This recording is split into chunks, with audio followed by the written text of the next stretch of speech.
మత్తయి సువార్త 10వ అధ్యాయము 16వ వచనం. ఇదిగో తోడేళ్ల మధ్యలకు గొర్రెలను పంపినట్లు నేను మిమ్మను పంపుచున్నాను. గనుక పాము వలె వేకులను పావురముల వలె నిష్కపటులై యుండుడి. మళ్ళీ పాముని అక్కడ మనకి జ్ఞాపకం చేస్తూ ఉన్నాడు. ఇది మనం వింటూ ఉన్నప్పుడు, మనం ఆలోచన చేసినప్పుడు ఈ కంపారిజన్ ఎందుకు చేశాడు అనేటువంటి విషయాన్ని మనం చూస్తే, మీరు పాముల వలె వివేకం. అసలు సర్పెంట్ యొక్క ఒరిజినల్ క్యారెక్టరిస్టిక్ చూస్తే, దేవుడి సృష్టిలో అది పరలోకం నుంచి త్రోయబడక ముందు దానిలో వచ్చినటువంటి పరిస్థితిని, అది ఈవిల్గా మారక ముందు అది దేవుని సన్నిధిలో దేవుని స్తుతించే పరిస్థితిలో ఉన్నా కానీ దేవుడంతటి వాడు అనేటువంటి ఆ యొక్క యుక్తిని పెంచుకోవడం వల్ల దాని యొక్క స్థితి మారింది. దాని యొక్క ఆలోచన మటుకు అది దేవుడంతటి వాడును అనే పరిస్థితికి వెళ్ళడంలో అది చాలా యుక్తి కలిగినటువంటిది అనేటువంటిది మనం చూస్తూ ఉన్నాం. పావును ఎప్పుడైనా చూడండి, అది వచ్చి మనల్ని బైట్ చేసేయాలనో మన అటాక్ చేసేయాలని వచ్చేది. మనిషిని చూడగానే దానికి తెలుసు అవతల ఉన్న ఆబ్జెక్టు నాకన్నా ఆ వ్యక్తి కానీ ఆ యానిమల్ కానీ నాకన్నా బలమైందనే ఫస్ట్ చూస్తుంది. చూడటంతో దాని తలని క్రిందకు పెట్టి దాని చుట్టుకుంటుంది. దేన్ని కాపాడుకోవడానికి చూస్తుందో తెలుసా? తలని కోవడానికి చూస్తుంది. It tries to keep his head safe. అలాగే యేసు ఇక్కడ ఏం చెప్తున్నాడంటే, మనకున్నటువంటి పరిస్థితుల్లో జరుగుతున్న విషయాల్లో ఇక్కడ head saving, skull saving, mind saving అంటారు. ఏంటంటే ఆ టైంలో మనల్ని ఇక్కడ యేసు తన శిష్యులకి ఏం చెప్తుంది? నేను నేర్పించింది జ్ఞాపకం చేసుకోండి, బీ వైజ్. నేను బోధించింది తిరిగి రిమైండ్ చేసుకోండి. ఆది యందు ఉన్నటువంటి వాక్యము, ఆ వాక్యము దేవుడు, ఆ వాక్యం మనలో స్థిరంగా ఉండాలని. The snakes attitude is protecting head.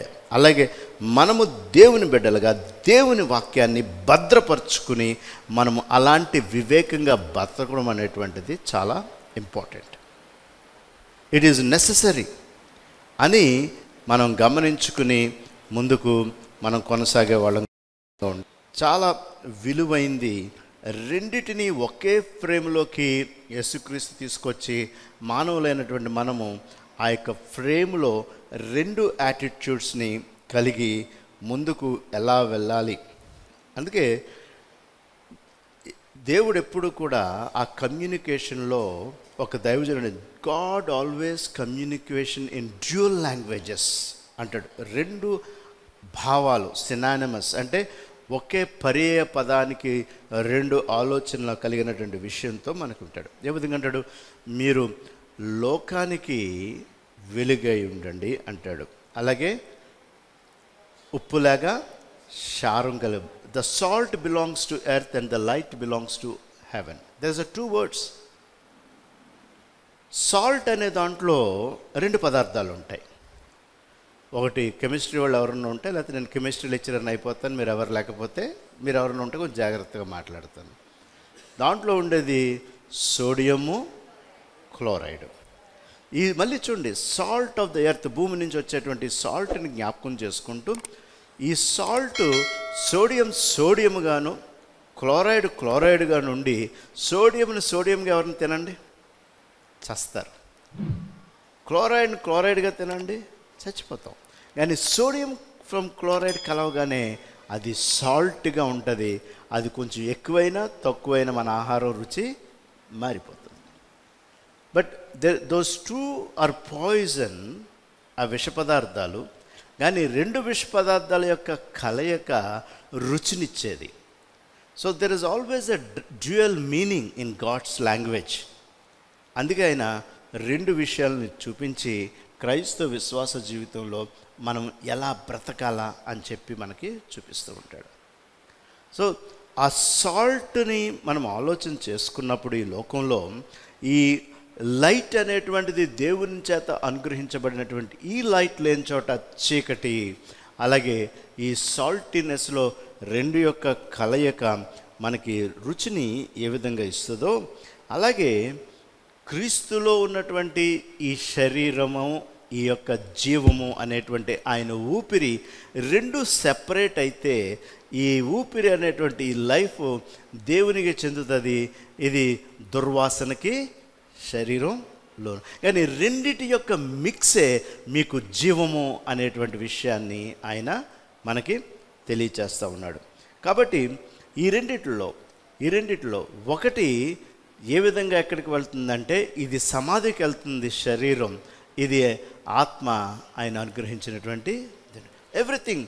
Even అలాగే ఈ రెండు డ్యూయల్ విషయాల్లో మనం చూసుకుంటే దేవునికి అసాధ్యమైనది ఏది లేదు అనేటువంటి విషయాల్లో రెండు కలయికల్ని ఎలా చూపిస్తున్నాడో, దేవునిలో ఉన్నటువంటి మనకి అసాధ్యమైనది ఏది కాకుండా మనం జీవితంలో ముందు కొనసాగాలి అంటే ఎక్కడ ఎలాగా మన యొక్క ఆలోచన ఉండాలో తెలియజేస్తారు.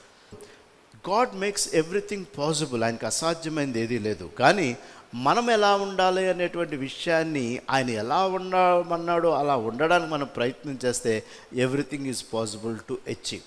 ఏదన్నా మనము ఈ లోకంలో చూడవలసిన విజయాల్ని చూడడానికి, కొన్ని నిందల నుంచి కొన్ని దూరంగా ఉండడానికి, రాబోయే పరిస్థితుల్ని ఎదుర్కోవడానికి ఈ రెండు యాటిట్యూడ్స్ చాలా ఇంపార్టెంట్ అని చెప్పి, రెండు కూడా మళ్ళీ ఒకదానికొకటి కలిసే కాదు. రైలు పట్టాలు ఎలాగ ప్యారలల్గా సరళంగా చివరిదాకా ప్రయాణం చేస్తాయో పావురము కలిసి మట్టుకు ఎప్పుడు ఉండలేవు. They totally different, they travel different, their direction is different, they can never merge. కానీ ఆ రెండింటిని కలిగి మట్టుకు మనల్ని ఆయన దేవుడు మనల్ని ఉండమంటున్నాడు. మనుషుల్ని చాలా జాగ్రత్తగా ప్లాన్ చేసుకోవాలి, చాలా జాగ్రత్తగా మనం వాళ్ళ గురించి మనం థింక్ చేయాలి. ఆ విధంగా మనం ఎప్పుడైతే ఆ విషయాలు మనం థింక్ చేసామో, ఏ విధంగా మనం ఆలోచన చేసామో, ఏ విధంగా మనం తలంపులు చేసామో, దేర్ ఆర్ సెవరల్ ఇమేజెస్ ఈ రెండింటిని గురించి మనం చూస్తూ ఉంటాం. వాటిని గమనించుకున్నప్పుడే మనం ఈ లోకంలో ఎలా కొనసాగాలి. చూడండి, సింహము గొర్రెపిల్ల ముఖాన్ని చూడండి ఒకసారి, అది మనల్ని కలిగి ఉండమంటున్నాడు. సింహము గొర్రెపిల్ల ముఖం రెండింటి మెర్జింగ్ ఎప్పుడైనా ఆలోచించి ఊహించారా? ఎప్పుడైనా ఊహించారా? చూడండి అక్కడ, this is what he's calling us. అది మన పిలుపు. ఆయన మనం ఎక్కడ సింహంలా ఉండాలో అక్కడ సింహంగా ఉండాలి, ఎక్కడ గొర్రెపిల్లలాగా ఉండాలో అక్కడ మనం అలా ఉండాలి. అందుకే ఆయన ఈ లోకానికి వచ్చినప్పుడు పాపాల విషయంలో గొర్రెపిల్లని అన్నాడు, తిరిగి విజయాన్ని చూపించే విషయంలో నేను గోత్రం, ఆ యూదా గోత్రపు సింహాన్ని అంటున్నాడు. This two need to be co existed. మనకి కొంతమంది ఈడు అమాయకుడురా అనుకుంటూ ఉంటారు. అమాయకుడిగా ఉన్నప్పుడు అమాయకుడిగా ఉండాలి, వివేకంగా ఉన్నప్పుడు వివేకంగా ఉండాలి. వాళ్ళు ఎన్ని అనుకున్నా మనకు అనవసరం. కొన్నిసార్లు తెలిసి తెలియనట్టు ఉండాలి, విన్నట్టు ఉండాలి, గ్రహించినట్టు ఉండాలి. దాన్ని తిరిగి టైం వచ్చినప్పుడు ఎలా చెప్పాలో అలాగ మనం సమాధానం చెప్పే యోగ్యమైనటువంటి మనస్సు మనం కలిగి ఉండడం అనేటువంటిది చాలా చాలా ఇంపార్టెంట్. కాబట్టి ఈ పాముకి ఈ ఆబ్జెక్ట్ ఎప్పుడు చూసినా తను అవగాహన లేని పరిస్థితిలో ఉన్నప్పుడే కరవడానికి ప్రయత్నం చేస్తుంది. అజ్ఞాన పరిస్థితుల్లో దాన్ని పట్టించుకోలేని పరిస్థితుల్లో ఉన్నప్పుడే అది తిరిగి మనల్ని బయట చేయడం. మిగతా అప్పుడల్లా అది చుట్టుకుని తన తలని దాచుకుంటుంది. మనం మన యొక్క ఆలోచనలో, మన తలంపుల్లో ఎప్పుడు కూడా ప్రొటెక్షన్ ఆఫ్ యువర్ హెడ్. శిలువ మీద కూడా క్రీస్తు తన శరీరాన్ని ఎంత నలగొట్టినా, ఎన్ని విధాలుగా ప్రక్కటెముట్టుకులో పొడిచినా, రక్తం నీరుగా మారిన ఆయన యొక్క శిరస్సు నుంచి వచ్చేటువంటి మాటల్లో జ్ఞానమే ఉంది, దేవుని మాటే ఉంది, దేవుని పలుకులే ఉన్నాయి. దేవుని ఏ పని మీద పంపాడో ఆ పనినే ఆయన మాట్లాడుతూ ఉన్నాడు. The head is speaking.